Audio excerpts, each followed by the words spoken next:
Gotas de sabedoria, juízo eterno. Onde e como iremos viver nossa eternidade depende de compreender isso.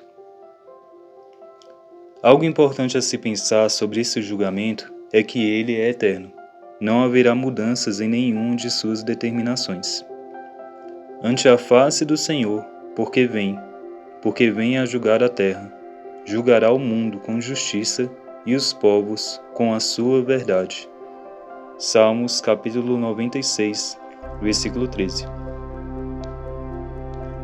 O que achei interessante no versículo acima foi o fato de Deus julgar os povos com a sua verdade.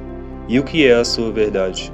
Jesus declarou: santifica-os na verdade, a tua palavra é a verdade. João capítulo 17, versículo 17.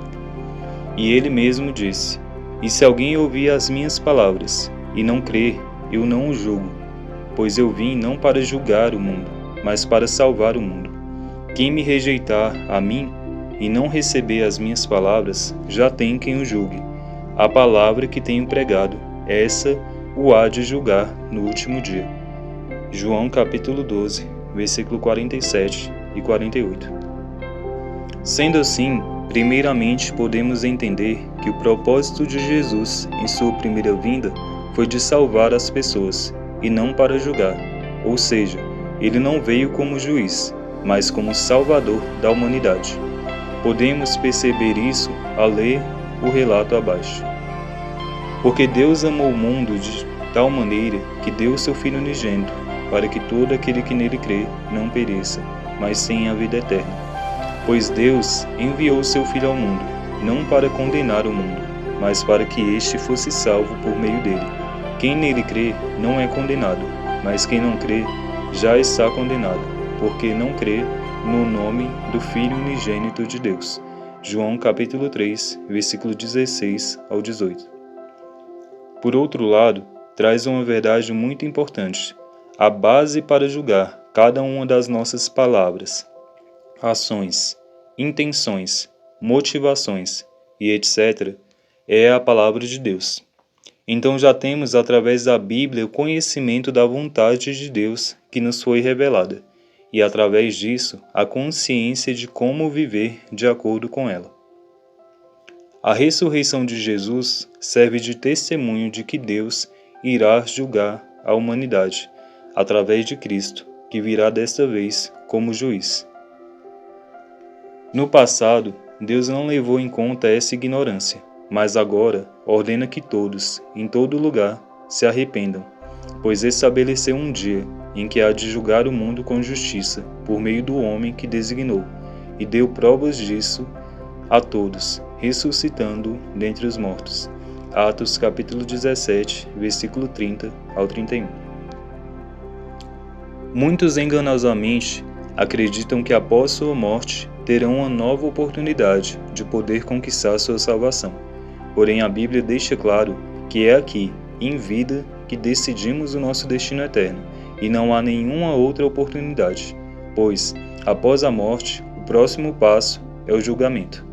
E assim como cada pessoa está destinada a morrer uma só vez, e depois disso vem o julgamento. Hebreus capítulo 9, versículo 27. Paulo, ao ter a oportunidade de pregar o Evangelho, já em sua primeira pregação, mencionou o juízo eterno. Ver Atos capítulo 24, versículo 24 ao 25. O julgamento dos cristãos não tem relação com os pecados, pois estes já receberam seu julgamento em Cristo, que nos redimiu, assumindo a responsabilidade por nós, e morrendo sobre a cruz, mas sim um julgamento sobre as nossas obras, para nos recompensar ou para perdermos qualquer recompensa. Pois todos nós teremos de comparecer diante do tribunal de Cristo, para que cada um receba o que merecer pelo bem ou pelo mal que tiver feito neste corpo. 2 Coríntios capítulo 5, versículo 10. Ver também 1 Coríntios capítulo 4, versículo 5. 2 Timóteo capítulo 4, versículo 8. Apocalipse capítulo 22, versículo 12. Outros julgamentos. Julgamento dos mártires. Ver Apocalipse capítulo 20, versículo 4. Daniel capítulo 12, versículo 3 ao 13. Julgamento dos judeus vivos. Mateus capítulo 24, versículo 29 ao 31. As aflições daqueles dias no versículo 29 se referem aos 7 anos de tribulação. Ver também Ezequiel capítulo 20, versículo 33 ao 38, capítulo 39, versículo 25 ao 29, Zacarias capítulo 13, versículo 7 ao 9. Gentios vivos. Ver Mateus capítulo 25, versículo 31 ao 46. Diabo e seus anjos. Ver 2 Pedro, capítulo 2, versículo 2 ao 4. Judas, capítulo 1, versículo 6. Isaías, capítulo 24, versículo 21 ao 23. Apocalipse, capítulo 20, versículo 10. E apenas para finalizar, é importante termos consciência que o inferno não foi criado para nenhum ser humano, mas sim para o diabo e seus anjos. Apenas aqueles que decidem de livre e espontânea vontade seguir o seu caminho de engano acabam recebendo sobre si a mesma condenação.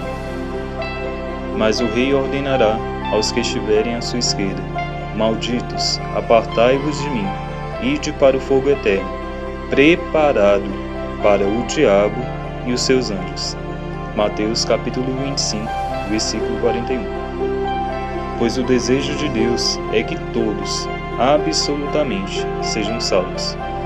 Isto é bom e agradável diante de Deus, nosso Salvador, o qual deseja que todas as pessoas sejam salvas e cheguem ao pleno conhecimento da verdade. 1 Timóteo, capítulo 2, versículo 3 e 4.